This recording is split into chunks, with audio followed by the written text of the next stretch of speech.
Okay, so I'm going to do one of these, and I think it will answer the questions of the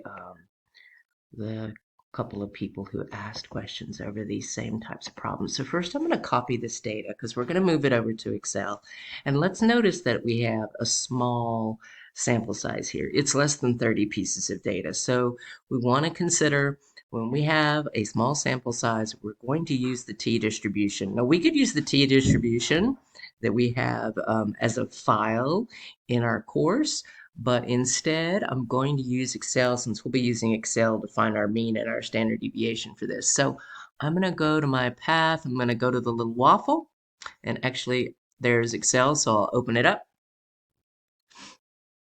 and just a blank workbook. And I am going to go ahead and, oh, I didn't mean to hit that. I'm going to insert this data. I'll just paste it. I don't know exactly how many there were, so I'll make it a little bit bigger. Hopefully there were just 12 of them. Let me just make sure I got all of them there. We'll go back here to, oh, not that, to my open math. Were there just 12? 1, 2, 3, 4, 5, 6, 7, 8, 9, 10, 11, 12. Yes, 35.8. Okay, is the last one. So that's good. We've got it all. Okay, so let's go back to Excel, and we're gonna go equal average, open parentheses, and I'm just going to highlight all of the data. And you'll notice that it just got the cell names there, and I will close it, and that's my mean. Now let's do the standard deviation in a similar fashion. So equal stand dev dot s for sample.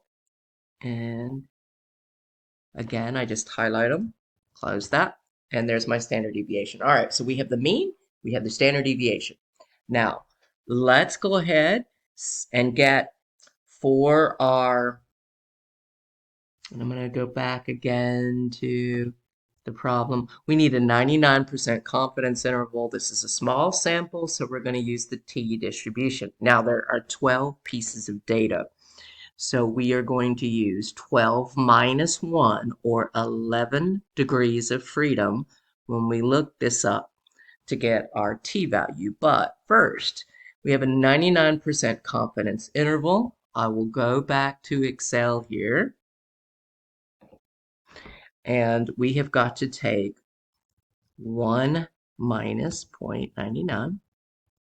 That's 0.01. And then I want to take 0.01 and divide it by 2. And that, of course, is what we do for every single confidence interval, regardless of its size.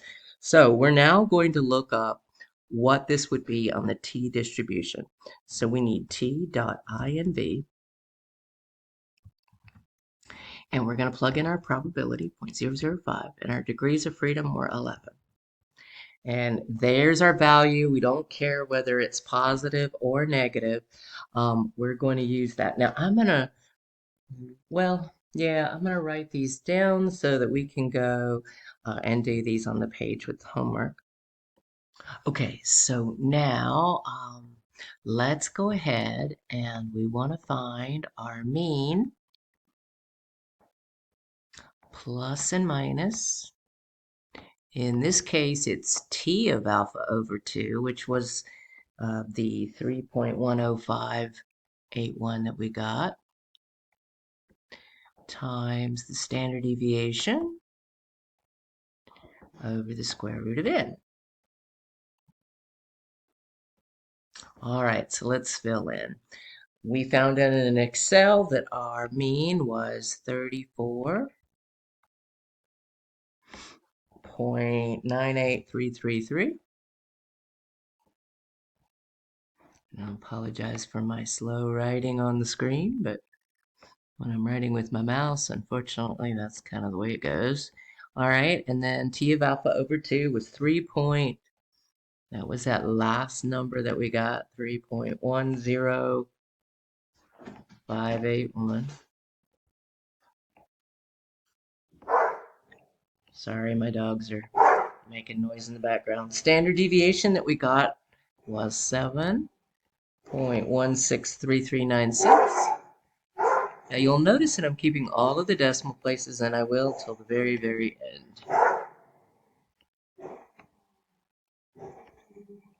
And that goes over the square root of the 12 in our samples.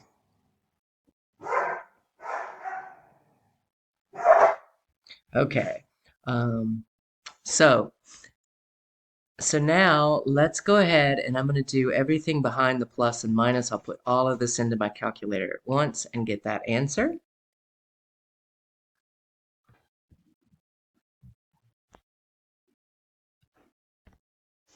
Oh, I see. Okay.